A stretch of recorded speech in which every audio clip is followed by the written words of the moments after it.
우리가 계속해서 하나님을 아는 지식 시리즈를 공부하는데요.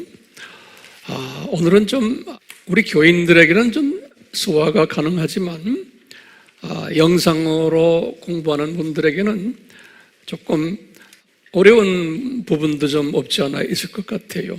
그래서 제가 칠판에 좀 자세히 써놨어요.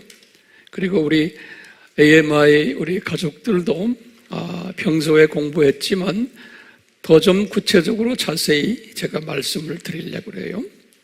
그래서 성령님의 그 큰 도우심이 있기를 간구하는 그러한 심정을 가지고, 또 제가 이 말씀을 준비하면서 성령님의 가르치심이 우리 모두와 영상으로 또 우리의 메시지에 접한 분들 한 분 한 분에게 강하게 임하기를 기도해 오고 있습니다.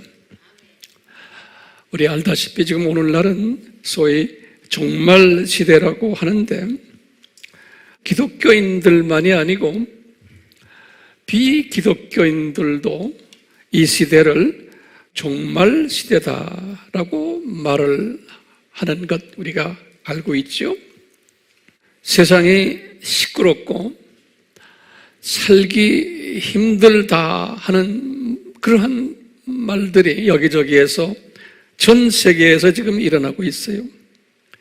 그런데 아이러니하게도 이 세상은 과거 인류 역사상 어느 때보다도 더 아주 살기 편한 세상에 우리가 지금 살고 있어요. 아주 좋은 세상에 지금 살고 있어요. 그런데 살기 힘들다는 거예요. 이게 아이러니하죠? 우리는 지금요, 문명의 이기를 아주 최대한으로 가지고 있는 시대, 과학이 발달됐고 IT 시대, 4차 산업시대, 인공지능 시대에 살고 있는 아주 편한 시대에 살고 있는데, 사람들은 하나같이 크리스찬들이나 또는 비그리스도인들은 이게 종말 시대다, 정말 살기 힘듭니다라는 아우성이 여기저기에서 지금 일어나고 있어요. 그뿐만 아니라 자연재해도 아주 극심하게 일어나고 있고, 또 인간들이 아주 부패해져서 악이 성하고 거짓이 성하고, 또 동성애, 레스비안, 성전환 이런 것들이 다 보편화되어 가고 있고, 도덕이나 윤리가 지금 땅에 떨어져서 파괴가 되어 있고, 양심이 이제는 화인을 맞아서 양심의 가책이 없는, 죄의식을 가지고 있지 않는 그런 시대에 우리가 살고 있어요. 거짓이 떳떳하게 정당하게 행사를 하는 이 시대, 우리 놀랍게도 우리나라만이 아니고 세계적으로 사회의 등불이라고 하는 언론이 완전히 이 어두움과 같이 하는 그런 시대에 우리가 살고 있어요. 그뿐만 아니라 기독교 복음도 완전히 지금 변질돼 가지고 진짜 복음이 무언지를 잘 구별 못하는 이런 시대에 우리가 지금 살고 있어요. 그래서 우리가 요새는 유튜브가 있어가지고 유튜브에 들어가서 보면은 온갖 메시지들이, 세상 메시지들만이 아니고 기독교 메시지들도 온갖 잡다한 메시지들로 가득 차 있어요. 이렇게 아주 살기 편한 이 시대에 역으로 아이러니하게도 아주 불편한 시끄러운 살기 힘든 시대가 되어 버린 거예요. 그러니까 많은 사람들이 볼 때 이제는 우리 인류에게는 소망이 없다라고 보는 분들, 예수님을 믿는 사람들이나 또 그렇지 않은 사람들 하나같이 이런 이야기를 하는 이런 시대에 우리가 지금 살고 있어요. 이런 아이러니한 그러한 시대에 우리 크리스천들, 이 크리스천들의 반응은 어떤가 한번 잠깐 우리가 볼 필요가 있어요. 이런 부조리한 시대에 악이성하는 소위 산고가 심한 시대에 기독교인들이 어떤 반응들을 보여주느냐, 제가 볼 때 한 3가지 분야에서 반응을 우리가 찾아볼 수 있어요. 첫째, 기독교 그룹들의 반응은 어떤 반응이냐면 이 악한 세대, 이 악을 우리가 무찌르자, 이 악과 싸우자, 그래서 이 악을 소멸시켜야 된다라는 그룹들이 있는 거예요. 크리스천들 중에서. 근데 놀랍게도 과거 2000년 교회 시대에 이런 사람들이 있어 왔지만 악은 더 점점 더 심해져서 오늘날까지 온 거예요. 이런 그룹들이 항상 있어 왔어요. 성서에서도요. 그런데 이제 이런 그룹들은 항상 이런 질문을 던져. 전능하신 하나님이신데 그 하나님이 무엇을 하고 계신가? 왜 손을 놓으셨나? 왜 반응이 없으신가? 우리가 이렇게 악을 없애자고 외치는데도 라는 이런 그룹이 있는 거예요. 첫 번째 그룹이. 두 번째 그룹은 어떤 그룹이 있냐면요, 그 반대로 우리가 이럴수록 하나님의 말씀 속에 들어가자. 그래서 말씀을 통해서 우리가 이 혼란 속에서 우리의 신앙을 정돈시키자. 또는 불안을 가지고 있는 우리는 이 말씀 속에서 평강을 찾자. 이래가지고 온갖 설교들도 이런 주제로 설교를 하고 있고 온갖 세미나들도 마찬가지예요. 근데 대부분의 설교나 세미나는 근본적인 문제보다는 방법론을 제시해주는 그쪽으로 가고 있어요. 그래서 이런 세미나를 듣거나 말씀을 들어서 방법론에는 우리가 익숙해졌는데 문제 해결은 근본적으로 받지를 못하는 거예요. 피부에 와서 잠깐 닿다가 참 재미있다 또는 유익하다 그랬지만 근본적인 문제를 해결해 주지를 못하는 거예요. 또 3번째 기독교인 그룹은 어떤 그룹이 있냐면요, 지금 이런 모든 것을 보니까 오늘날이 말세다, 예수님의 재림이 코앞에 와 있다, 준비하자, 이런 또 메시지를 전하는 이런 세미나와 이런 설교와 이런 메시지를 전하는 그룹들이 있어요. 그래서 열심히들 하지만 그런 메시지들을 우리가 잘 이렇게 보면은 그렇게 예수님이 오신다라고 했지만 오신다라는 현상은 이야기해 주지만 그러면 우리가 어떻게 살아야 된다라는 방법론을 어떻게 깨어서 준비해야 된다는 방법론 제시하는 분들은 또 많지가 않아요. 자, 그렇기 때문에 또 그런 것을 기다리는 분들이 있어요. 예컨대 우리가 지금 했지만 말씀 속에서 우리가 좀 평강을 찾자, 이런 분들은 시각이 제가 볼 때는 그냥 이 세상을 보는, 이 세상 이것을 그냥 보는, 제가 볼 때는 무슨 시각이라고 그러냐면 두더지 시각이에요. 그냥 이 세상 눈에 보이는 현상을 가지고서 이야기하는 거예요. 그거보다 조금 더 발전된다면 참새 시각이에요. 참새가 보는 눈은 그저 요 동네만 보는 거예요. 네. 이 3번째 지금 말씀하신 종말이 가까워왔다, 우리가 예수님 곧 오신다 하는 것도 이 참새 시각 정도로만 보지 큰 독수리 시각으로는 보지를 못하니까 이 메시지를 듣는 사람들이 아주 답답해하는 거예요. 모든 인포메이션은 다 알고 있는데 영어로 말하면 so what? 그러니까 답답해하는 거예요. 사람들이 모두 열심히 유튜브나 어디에 들어가서 정보를 받고 메시지 듣고 있지만 그게 그건 거예요. 삶에 변화가 없는 거예요. 인포메이션은 많이 받았는데 왜 그러냐면 제가 볼 때는 이 독수리 시각을 가지고 있지 않기 때문에 그러는 거예요. 독수리 시각을. 오늘 제가 이런 측면에서 말씀을 좀 해드리려고 그래요. 우리가 지금 총체적 위기 시대에 살고 있어요. 그러면 이 위기를, 이 총체적 위기를 우리가 어떻게 해석을 해야 되는가? 이 위기를. 그 다음에 이 위기에 우리가 어떻게 대처해야 되는가? 여기에 대해서 우리가 오늘 제가 상고를 하려고 그러고 앞으로 계속해서 제가 이 부분을 다루려고 그래요.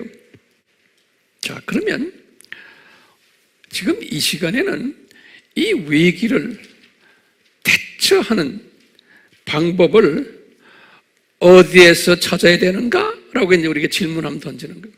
이 방법을 우리 크리스천들은 그러면 말할 것도 없죠. 성경에서 찾아야 된다 그런다고요. 말할 것도 없어요. 그러면 성경에서 무엇을 찾아야 하는 거예요? 무엇을? 무엇을 찾아야 되냐 하면요. 무엇을 찾아야 돼요?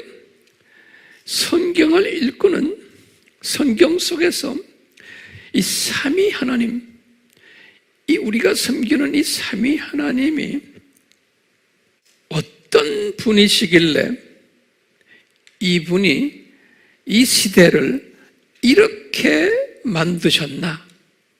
이 부분에 대해서 우리가 질문을 던져야 돼요. 삼위 하나님이 어떤 분이시기에? 그렇기 때문에 이번 시리즈가 뭐죠? 하나님을 아는 지식 시리즈예요. 굉장히 중요한 시리즈예요. 이 삼위 하나님이 어떤 분이시기에 이런 총체적 위기를 허락하셨나? 또는 디자인하셨나요? 왜요? 전능하신 하나님이세요. 전지하신 하나님이세요. 이분이 그냥 막연히 손을 띄고 계신 게 아니고 이분의 디자인 속에서 지금 이 역사가 지금 진행되고 있는 거예요. 이분의 디자인 속에서 이것을 우리가 잊으시면 안 돼요. 그렇기 때문에 이분이 이 세상을 지금 이렇게 디자인하셨는데 또 예수님의 재림 전에는 이런 산고들이 있을 것을 디자인하셨어요. 어떻게 우리가 알 수 있어요? 예수님이 감람전 설교에서 디자인하신 것을 미리 다 2000년 전에 우리에게 가르쳐 주셨어요. 내가 디자인한 것이 이거다라고. 내가 재림 전에는 이런 일들이 디자인된 것들이 일어날 거다. 우리가 이제 그러니까 예수님을 안다는 것은 오늘은 우리가요 이 창조자 되시고 이 역사를 주관하시고 운행하시는 예수님이 이 디자인하신 것들이 지금 일어나고 있는 거예요. 지금 그것을 우리가 지금 피부로 느끼고 눈으로 지금 보고 있는데 이 디자인하신 목적이 무언가예요? 이거 우리가 알아내야 돼요. 이것을 알면은 우리가 오늘날 이 가지고 있는 총체적 위기를 내가 대처할 수 있어요. 그리고 이 세상에 어떻게 하나님의 자녀들도 있고 사탄의 자녀들도 같이 살고 이 세상에 이것도 우리가 왜 그런 줄을 알아내야 돼요. 그리고 왜 이 세상이 사탄의 자녀가 훨씬 더 많은가? 그리고 왜 이 사탄의 자녀들이 더 득세하고 권리를 더 많이 가지고 돈을 더 많이 가지고 더 유명세를 타고 이분들이 하나님의 자녀들을 이렇게 핍박하고 고생시키는가? 이것도 우리가 알아야 되는 거예요. 왜 하나님의 자녀는 이렇게 소수고 나약하게 보이고 힘이 없는 존재인가? 이것을 우리가 알아야 되는 거예요. 이것을 알면은 우리가 이 지금 산고를 대처하는 지혜가 생겨요. 다시 말하면 이 하나님을 아는 지식, 하나님이 누구신가, 이분이 이 세상을 만들어 놓으신 목적이 뭔가, 두 가지의 자녀들을 만들어 놓은 목적이 뭔가, 사탄의 자녀와 하나님의 자녀들, 이런 것을 우리가 다 알면은 우리가 지금 이 산고를 우리가 아주 멋있게 대처할 수 있어요. 그랬어요. 제가 이번 시리즈를 통해서 어떻게 우리가 이런 모든 것들을, 이 산고를 대처할 수 있는가, 그 방법을 제시해 드리려고 그래요. 이 대처하는 지혜를 가진 사람은 이 시대를 보는 시대 분별력을 가지게 돼요. 뿐만 아니라 이 총체적 위기 속에서 이 삶의 의미를 깨닫게 돼요. 왜 하나님이 나를 이 세대에 이렇게 하나님을 섬기는 자들로 부르셨나? 삶의 의미를 깨닫게 되고, 여러분이나 저나 삶의 목적을 깨닫게 되고, 삶의 방향을 깨닫게 돼요. 예. 그러니까 이런 산고 속에서 우리는, 이 깨달은 사람은 하루하루가 의미가 있고, 하루하루가 보람이 있고, 하루하루가 기쁨을 가지고서, 소망을 가지고서 사는 행복한 사람으로 변모돼요. 행복한 사람으로. 세상 사람들은 지금 괴롭다 그러죠?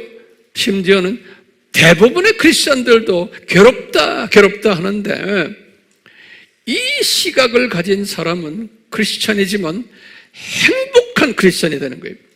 이 시대를 아는 사람은, 이 문제를 아는 사람은. 예. 그렇기 때문에 제가 이제 오늘은 우리가 이 행복한 크리스천이 되려면 우선적으로 알아야 되는 게 있어요. 공부해야 되는 게 있어요. 이게 뭐냐면요, 예수님의 십자가 사건에 대해서 우리가 공부를 해야 돼요. 예수님의 십자가 사건에 대해서. 예. 그러니까 예수님의 이 십자가 사건을 우리가 아주 구체적으로 알아야 돼요. 그런 지식을 가져야 돼요. 왜냐하면 우리가 이 예수님의 십자가 사건을, 오늘 제가 설명하는 이 사건을 깨달으면은 이 세상을 보는 시각이 달라져요. 뿐만 아니라 지금 이 세상을 향한 하나님의 마음을 깨닫게 돼요.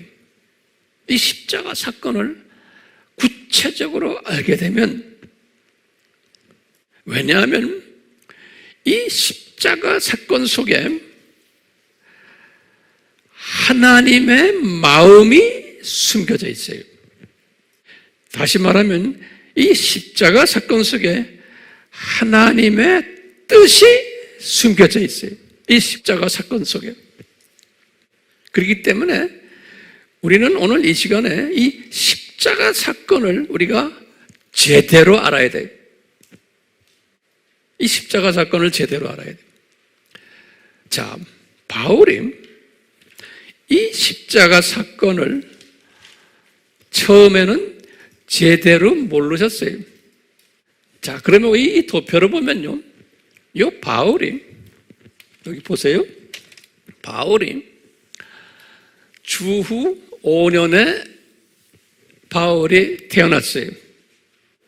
우리 이거 다 기억하시지, 알지요? 그렇지만 알면 또 반복해야 돼요. 바울이 언제 개종했어요? 35년에 개종했어요. 그러니까 나이 30세 때, 30대. 그리고는 10년 동안 개종한 후에 훈련을 받고는 이제 풀타임 사역자가 된 것이 40세가 되는 때 안디옥 교회에서 풀타임 사역자가 됐어요. 그리고는 주님과 깊은 대화를 많이 하면서 이제 지냈는데 주후 49년에 이분이 갈라디아서를 썼어요. 첫 편지예요. 갈라디아서를 썼을 때는 이분이 이 십자가 사건을 어떻게 소화했냐면은 소위 원시복음적으로 소화했어요. 원시복음이라는 말이 뭐냐면, 우리 알지만 여기 또 보세요. 원시복음은 여기 좀 보세요. 이제 아담이 창조가 됐는데 아담이 죄를 짓는 바람에 타락했어요. 그래서 시간 세계로 떨어진 거예요. 시간 세계로 아담이 타락해가지고, 그것이 창세기 3장 5절에서 6절 얘기예요. 그리고는 여호와께서, 그럼 예수님이에요. 여호와께서 사탄에게 하는 말씀이 있었어요. 그것이 원시복음이에요. 창세기 3장 15절이, 우리 알죠? 우리는 알지만 화면을 통해서 처음 보는 사람들을 위해서 제가 오늘 설교하는 겁니다. 여호와께서, 여호와는 예수님이에요. 거기에 대해서는 여러분들 따로 또 공부하셔야 돼요. 여호와께서 사탄에게 그랬어요. 내가 여자의 후손으로 이 세상으로 내려올 거다. 그래서 너의 후손과 십자가에서 싸움해가지고 내가 승리할 거다라는 십자가 복음을 요때 말한 거예요. 그래서 이것을 이제 우리 신학자들이 프로토 에반겔리온 그러는 거예요. 이 프로토란 말은 첫, first란 소리예요. first. 에반겔리온이란 말은 gospel, 복음이란 소리. 그래서 첫 복음이다 그러는 거예요. 그것을 좀 고상한 말로 하면 프로토 에반겔리온 그러는 거예요. 이 말은 다른 말로 표현은 뭐예요? 아담이 죄를 졌기 때문에 예수님이 이 세상에 내려와서 십자가에서 죽으셔가지고 죄 문제를 해결해 주신다. 이 메시지가 프로토 에반겔리온이에요. 약간 거의 90% 이상의 기독교인들은 이 프로토 에반겔리온을 가지고서 신앙생활을 하다가 주님 나라에 가요. 그러니까 우리는 이것만 알아도 구원은 100% 보증된 거예요. 이것만 알아도. 예. 그렇죠? 우리 다 알고 있죠? 그러니까 아담의 후손인 우리가 예수님의 십자가 사건 때문에 우리는 구원받는다라는 메시지가 지금 여기에 깔려있는 거예요. 여기에. 자, 그래 놓고 우리가 바울로 한 가봐요. 바울이 개종했을 때도 요 프로토 에반겔리온의 피에 바울이 프로토 에반겔리온만 알고 계셨어요. 예수님도 그분에게 이 정도만 가르쳐 줬어요. 바울에게. 그래서 바울이 나중에 갈라디아서를 썼을 때도 갈라디아 교인들에게 프로토 에반겔리온만 가르쳐 줬어요. 예수 그리스도가 아담 타락 때문에 오시게 됐다. 또 데살로니가 전서나 후서를 51년에 썼는데 똑같이 프로토 에반겔리온만 이야기해 줬어요. 그러니까 바울도 그 수준으로만 알고 있었던 거예요. 바울도. 자, 그런데 바울이 이제 고린도 전서를 쓰실 때, 고린도 전서 후서에 여기 주후 55년이에요. 주 55년은 이분이 개종해가지고 몇 년 후예요? 개종해서 20년 후죠. 그렇죠? 개종을 해서 20년 후에요. 개종해서 20년 동안은 프로토 에반겔리온만 바울에게 가르쳐 주셨어요. 네. 근데 이분이 고린도 전서를 집필하면서 성령님이 바울에게 새로운 또 메시지를 주신 거예요. 그게 뭐냐면, 바울아, 내가 너한테 새로운 신비를 줄게. 그러니까 미스터리, 신비를 줄 텐데 미스터리라고 그랬어요. 뭐냐?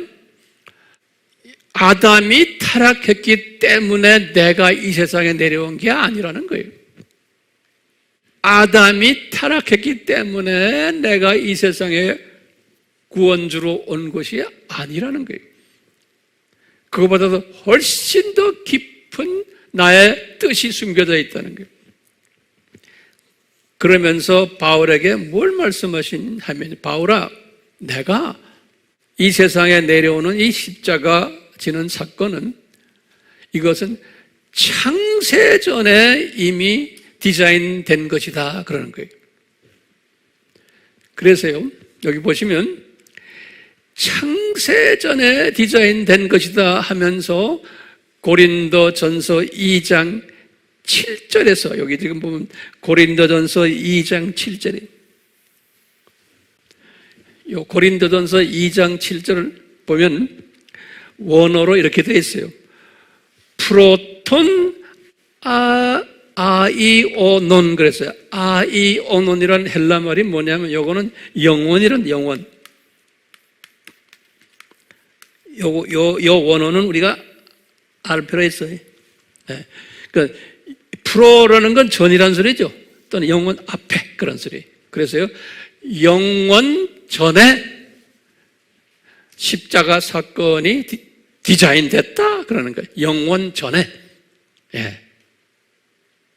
그러니까 영원 전이라는 말을 그렇게 쓰는데, 그것을 성경 번역가들은 뭐라고 썼냐?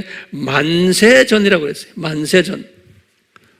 또 어떤 성경은 세상 전이라고 그랬는데, 그러니까 성경 번역이 굉장히 중요해요.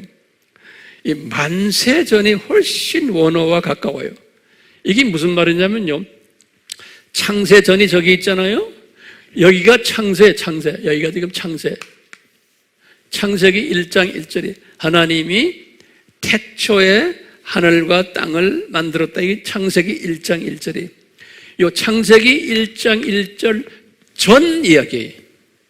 그러니까 만물을 만들기 전 이야기를 뭐라고 그래요? 창세전이라고 그러는 거예요.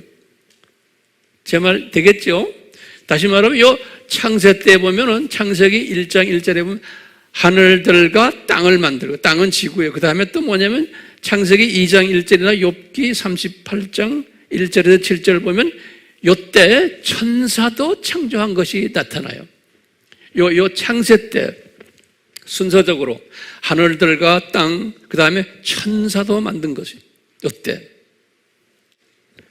창세 전이라는 건 뭐냐면 이 훨씬 이 영원 세계 전이라는 이야기인 거예요. 그것을 뭐냐? 프로톤 아이오논 그랬어요. 프로토 아이오논에 십자가 사건이 디자인됐다는 거예요. 누구한테 이야기하는 거예요?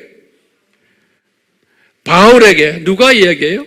예수님이, 성령님께서 예수님을 통해서 말씀하시는 거예요. 그러니까 바울도 깜짝 놀라는 거예요. 본인은 아담 타락 때문에, 여기 창세 이렇게 쭉 나오다가 아담 타락이에요.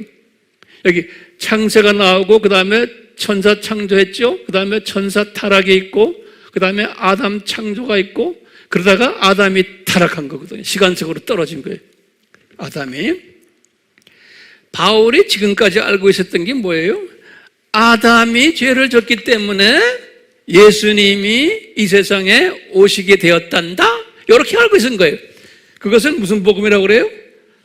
원시복음, 원시복음적 십자가 사건이에요. 여러분들 이걸 잘 나만 이해해서는 소용없어요. 이것은 나누셔야 됩니다. 그러려면 열심히 적으셔야 돼요. 내가 예를 들어드리니까 다 적으셔야 돼요. 안 그러면 가르치는 사람이 못 돼요. 듣기만 하게 있으면요. 네. 자, 그러다가 요때부터 하다가 이제 이분이 이때부터 고린도 전후서를 쓰시고 그 후부터 로마서를 57년에 썼어요. 그리고는 옥중서신 다 쓰시고 조금 그 후에 모든 바울의 서신을 보면은 요 창세전에 십자가를 준비하셨다라는 이야기들이 그 후부터 나와요. 이때부터 고린도 전후서 이때부터. 그러니까 바울의 신학이 획기적으로 지금 변화되는 이때부터. 네. 그런데요, 이분이 딱 보면은 로마서에도 보면은 그래요. 로마서에도 보면은 이 로마 교인들에게 설명을 하실 때 로마에 있는 그 교인들이 원시 복음에는 몸에 익숙하지만 자기가 받아들일 수 있지만 이 창세전 신비 이야기하면은 이분들은 알아듣겠어요? 못 알아듣겠어요? 알아듣기 쉽지 않아요. 그렇기 때문에요, 바울의 편지를 그 후에 보면은 원시 복음을 항상 이야기해줘요. 그러면서 필요한 사람에게 창세전 십자가 복음을 또 이야기해줘요. 그래서 두 복음이 공존하는 것을 볼 수가 있어요. 바울의 편지 속에서. 그러니까 제가 지금 여러분들에게 이 말씀을 드리는 것은 이 지금 영상을 통해서 이 메시지를 들어도 소화를 못하는 분들도 분명히 있을 거예요. 못해도 괜찮아요. 예. 그냥 평소에 알고 있는 원시 복음만 알고 계셔도 돼요. 그런데 왜 이 창세전 십자가 사건 복음을 알아야 되는지를 오늘은 제가 설명 안 하지만 이것이 대단히 중요하기 때문에 그래요. 이것을 아는 사람은 지금 이 세상에서 지금 일어나고 있는 이 모든 산고들, 이 부조리들, 이 모든 악한 것들, 이 세상을 내가 보는 시각을 가지게 되고 지식을 가지게 되고 명철을 가지게 되고 지혜를 가지게 돼요. 그러니까 이 세상을 내가 행복하게 살 수 있고 이 세상의 삶의 방향과 목적이 뚜렷해져요. 이 창세전 십자가 사건에 대한 이 신비를 깨닫는 사람은, 거기에 대한 자세한 답은 제가 다음 주에 또 그 다음 주에 계속해서 이제 이야기할 거예요. 오늘은 서론적인 측면에서 말씀드리는데 이쪽 도표를 쫙 보세요. 그래서 바울이 로마서를 쓰실 때, 로마서를 쓰실 때 이제 여러분들 로마서 5장에 보면은 로마서 지금 로마서 이건 16장이거든요. 바울이 로마서가 16장까지 있잖아요. 16장까지 쓰실 때 16장은 누구에게 쓴 장이에요? 16장은 바울이 파송한 30여 명의 자기 제자들에게 안부를 전하는 이야기가 16장이에요. 그분들이 어디서 훈련받았죠? 두라노서원에서 훈련받았죠? 그래가지고 바울이 그 두라노서원 출신 그 제자들을 로마로 보내가지고 선교사로, 이분들이 여러 곳에서 가정교회를 운영하는 사역자들이었어요. 이분들에게 안부를 물어보는 그 이야기가 16장 이야기예요. 로마서 마지막 장이에요. 그러면서 요 사람들 상대로, 그러니까 요 사람들은 우리가 지난 시간에도 봤지만 남은 자들이에요. 특별한 분들이, 남은 자들이, 이분들은 독수리 시각을 가진 자들이에요. 이분들이 가졌던 독수리 시각은 그 당시에 어디까지 봤어요? 남부 유럽까지 복음화를 하는 그 시각을 가졌던 분들이, 이분들이, 자, 이분들에게 요 유명한 말씀을 하시는 거예요. 16장 25절에서 26절, 요 특별한 독수리 시각을 가진 제자들에게, 사역자들에게, 남은 자들에게 그러는 게, 얘들아, 예수님의 내가 깨달았는데, 바울이 그러는 게, 내가 깨달았는데, 내가 2년 전 고린도 전서를 쓸 때 깨달았다. 이게 뭐냐? 예수님의 십자가 사건이 아담 타락 때문이 아니다. 그러는 거예요. 창세전에 이 세상이 시작되기 이래, 그래서 이 번역이 그러니까, 그래서 내가 여기서는 굉장히 혼돈스럽게 번역이 되어 있어요. 원어는 어떻게 되어 있냐면, 크로노이스 아이오니오이스예요.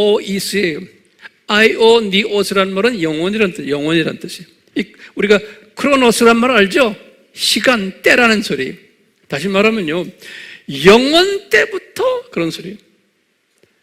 그러니까요, 영원 때부터라는 거는 창세 훨씬 이전부터라는 소리예요. 그래서 우리 한국 성경이 제대로 되어 있어요. 한국 성경이 영세전부터 그랬어요. 그러면 우리 한국 성경이 영세전부터라고 번역했으면 어떻게 돼요? 이 감이 오죠? 그렇죠?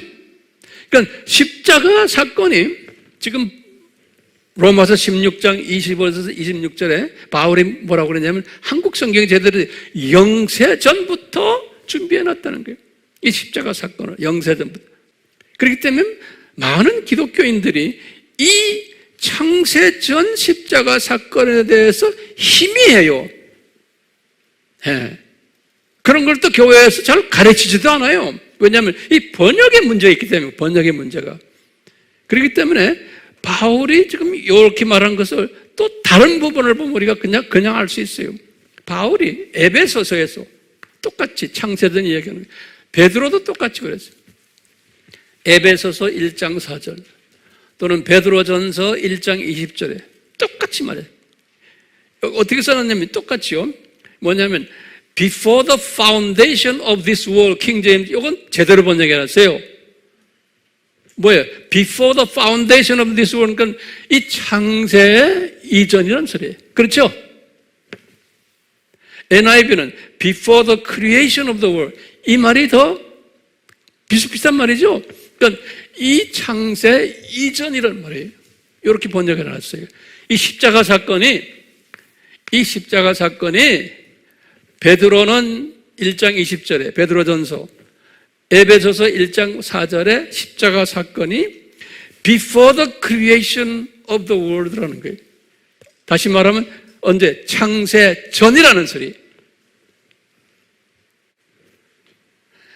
예수님이 창세 전을 이렇게 표현해요. 예수님이 기도를 하는 장면이 요한복음 17장 5절에 예수님이 성만찬 끝내시고는 이제 17장에 이제 제자들 보는 데서 손을 올리시고 머리를 하늘에 올리시면서 성부 하나님께 기도하는 장면이 17장에, 요한복음 17장에, 그럴 때 예수님이 아버지에게 그런 거예요. 아버지와 내가, 지금 33세 잡수신 인간 예수님이 하시는 말씀이에요. 그러니까 유대인들이 볼 때는 기가 막힌 말이에요. 33세 된 나사렛 출신, 목수 출신 예수가 자기네가 믿는 아버지, 그분하고 대화하시면서 뭐라고 그러냐면, 아버지와 나와 세상이 있기 전에 우리 같이 있었잖아요. 그러는 거예요. 그러니까 세상이 있기 전이니까 언제예요? 이때요? 창세 때예요? 이 창세 전에 아버지와 나와 같이 존재했다는 거예요. 요한복음 몇 장 몇 절이에요? 17장 5절이에요. 아까 지금 봤지만 고린도전서 2장 7절 똑같죠? 만세 전에 십자가 사건이 있었다는 거예요. 만세 전에. 그러니까 이제 우리가 분명히 알 수 있는 것은 이 십자가 사건이 언제부터 있었다? 요 창세전에 십자가 사건이 디자인됐다는 거예요. 이 성경 구절들 잊지 마세요. 요 도표하고요. 창세전에. 그러니까 아담이 타락했기 때문에 있었던 십자가 사건은 이것도 맞지만 그 깔려있는 아버지의 마음은, 예수님의 마음은, 성령님의 마음은 십자가 사건이 저때 이미 다 디자인됐다는 거예요. 우리 인간의 이성으로는 이것이 소화가 안 되는 거예요. 그래서 바울도 이것을 소화하는데 상당히 힘들었다고 보는 거예요. 왜냐? 성령님께서 바울에게 너 이 사건을 글로 기록하라 할 때 성령님이 바울에게 이것을 신비라는 단어를 줬어요. 그러니까 인간의 이성이나 논리로는 이것이 소화가 안 되기 때문에 그러는 거예요. 할 수 없는 것을 전지하신 하나님이 아셨어요. 그렇기 때문에 이분이 창세전 십자가 사건을 성서에서는 제가 볼 때 7가지로 표현했어요. 성령님이 이 성서를 기록하는 대부분이 보면 바울이에요. 요한에게도 있지만 뭐라고 그랬냐면 고린도전서 2장 7절에서는 이 십자가 사건을 신비 속에 있는 하나님의 지혜다 그랬어요. 기가 막힌 표현을 했어요. 하나님의 지혜예요. 하나님의 뜻이에요.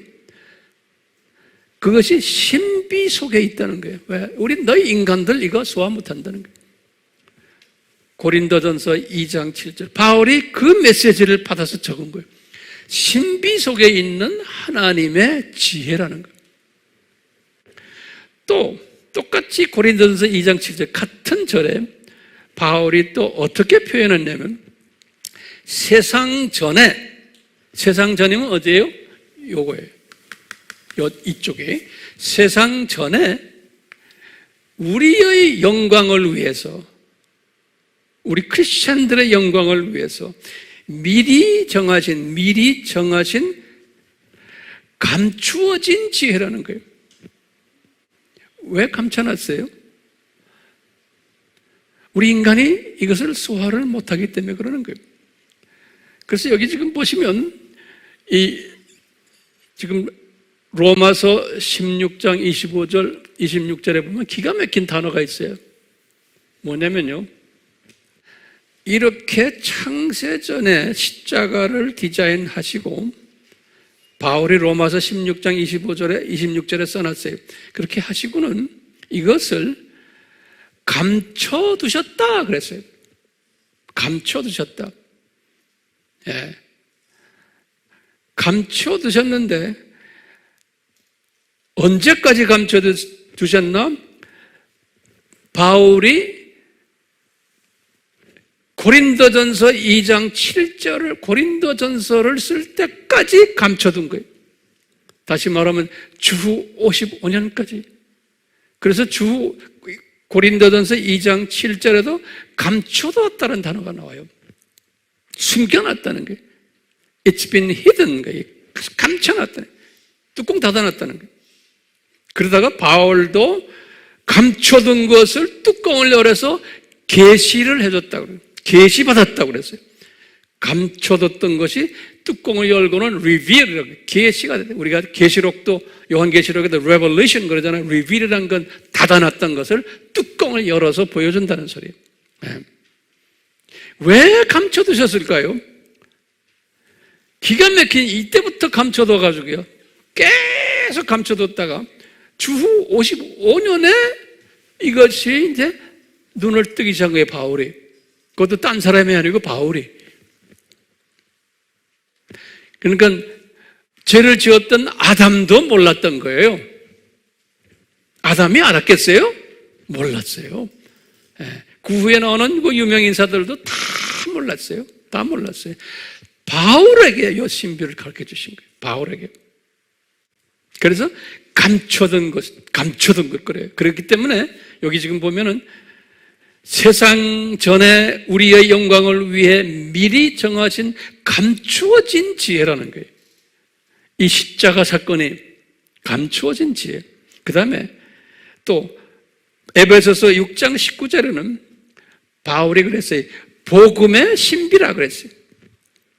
복음의 신비, the mystery of the gospel 그랬어요. 그 다음에 골로새서 1장 26절에는 바울이 그냥 신비다 그랬어요. 미스터리다, 미스터리. 신비다. 그 다음에 에베소서 1장 9절에는 하나님의 뜻의 신비라는 거예요. 그러니까 이 단어들 보면 이 표현들 속에 다 우리에게 주는 인포메이션이 많아요. 하나님의 뜻의 신비라는 거예요. 에베소서 1장 9절에. 에베소서는 언제 썼어요?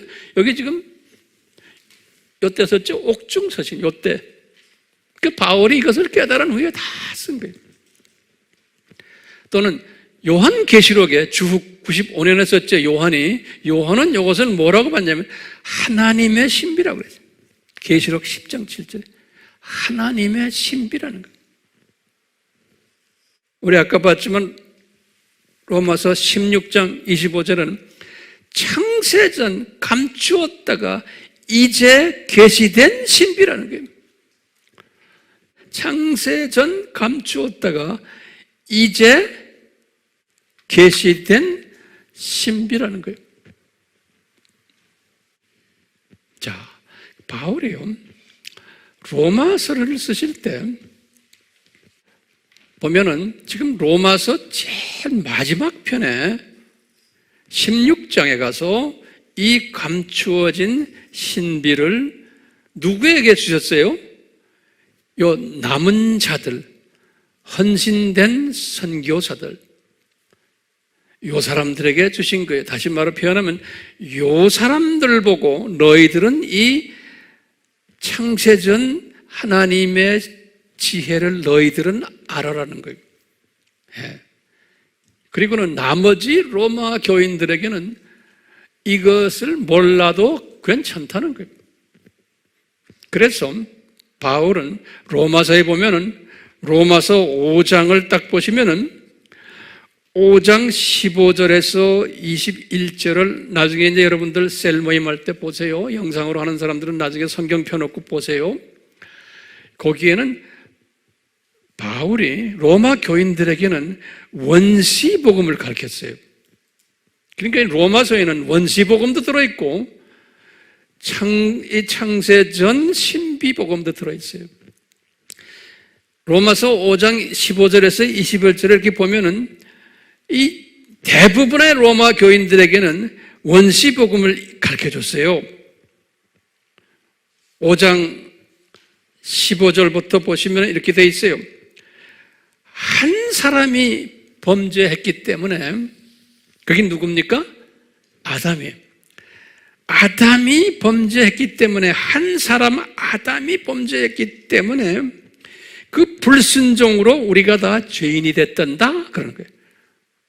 5장 19절에. 그래서 이분이 범죄해서 죄인이 됐기 때문에 우리가 죽게 되었단다 그러는 거예요. 5장 15절에. 그런데 심판도 받게 되고 나중에 완전히 멸망하게 된단다. 5장 18절에 그랬어요. 그러니까 아담의 범죄를 강조해요. 그리고는 이것이 복음이라는 거예요. 그러면서 또 이어서 말하는 거예요. 이 문제 해결사로 한 사람인 예수님이 나타나셨단다 그런 거예요. 그래서 이분이 은혜의 선물을 들고 왔단다 그러는 거예요. 5장 15절에. 그래서 많은 사람들이 이 은혜의 선물 받았단다 그런 거예요. 그래서 그 은혜의 선물이 뭐냐? 예수님이 순종했기 때문에 우리에게 이 은혜의 선물을 들고 오셔가지고 많은 사람을 의인으로 만들었단다 그러는 거예요. 5장 19절에. 그리고는 의인만이 아니고 우리가 영원한 생명을 누리게 됐단다. 그런 거예요. 5장 17절에. 그러니까 이것은 무슨 복음이에요? 원시 복음이요? 그래요, 안 그래요? 그렇죠? 원시 복음은 뭐예요? 한 사람 아담이 죄를 졌기 때문에 한 사람 예수님이 오셔서 우리를 살려줬다는 이야기가 원시 복음이죠?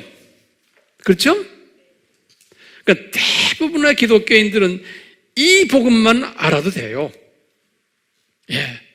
이 창세전 이 신비, 지금 7가지 표현, 이거 몰라도 괜찮아요. 그런데 30명 파견됐던 남은 자 선교사 그룹들은 창세전 복음을 알아야 되는 거예요. 예. 이 창세전 복음을 알면은 어떻게 되냐면 우리가 독수리 시각자가 돼요. 이 독수리 시각자라는 건 뭐냐면 제가 여기다 도표 우리 항상 그리죠. 하나님의 나라에 하나님의 나라,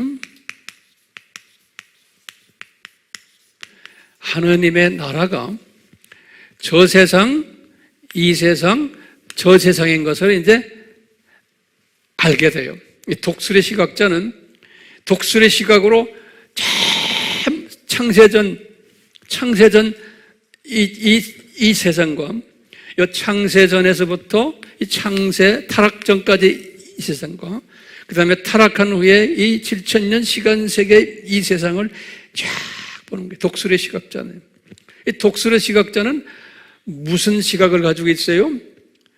거기다 좀 적어보세요. 입체화 시각을 가지고 있어요. 다각화 시각을 가지고 있어요. 하나하나 적으세요.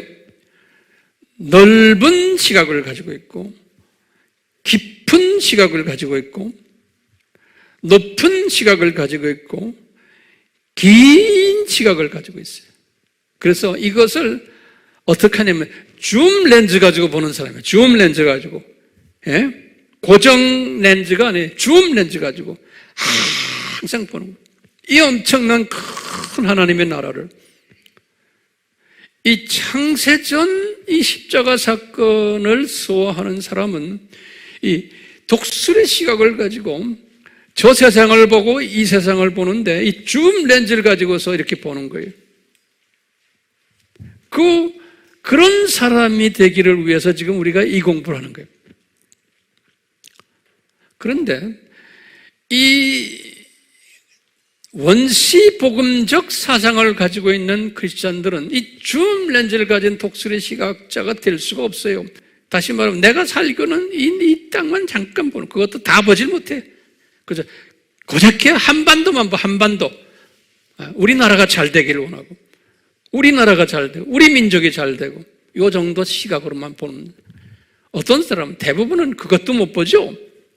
뭘 봐야 되고? 두더지 시각에 땅만 보는 거죠. 그렇기 때문에 이 로마서도 보면은 바울이 처음 이 8장은 어떤 시각을 보여줬냐? 이 소위 원시 복음을 가지고 있는 그 사람들에게 보여준 시각이. 그렇기 때문에 그 안에도 여러 가지 다양한 그릇 사이즈가 있어요. 분량이 달라요. 같은 크리스찬이지만. 그러니까 거기에 맞춰서 적절하게 배합을 해주는 거예요. 이 원시 복음도. 이 은사의 분량이 다르죠. 은혜의 분량이 다르죠. 믿음의 분량이 다르죠. 우리 지난 시간에 보았죠. 그릇의 모양도 다르죠. 그릇의 사이즈도 다르죠. 그릇의 크기도 다르죠. 같은 하나님의 자녀들이지만 다양해요. 그러니까 거기에 맞춰서 그 사이즈만큼 분량만큼 원시 복음을 소화하는 거예요. 이것을 우리가 알고 있어야 돼요. 자, 제가 결론적인 말씀을 드릴게요. 자, 여러분들, 우리가 왜 창세전에 감추었다가 바울에게 계시된 이 신비를 알아야 되나요? 오늘 제가 설교 제목이 창세전에 감추었다가 바울에게 계시된 신비란 무엇인가? 이것 몰라도 괜찮아요. 그런데 이것을 소화한 사람은, 창세전 하나님의 신비를 소화한 사람은 저 세상, 이 세상을 독수리 시각으로 볼 수 있게 돼요. 이 말은 다른 말로 표현하면 뭐냐면요, 지금 오늘날 이 세상에서 일어나고 있는 모든 이 산고들, 이것을 소화할 수 있고 앞으로 이 산고들이 지나가면서 앞으로 이 세상이 어떻게 될 것까지도 다 알고 있는 거예요. 그리고는 내가 누군가, 지금 살고 있는 내가 어떤 사람이 되어야 하는가,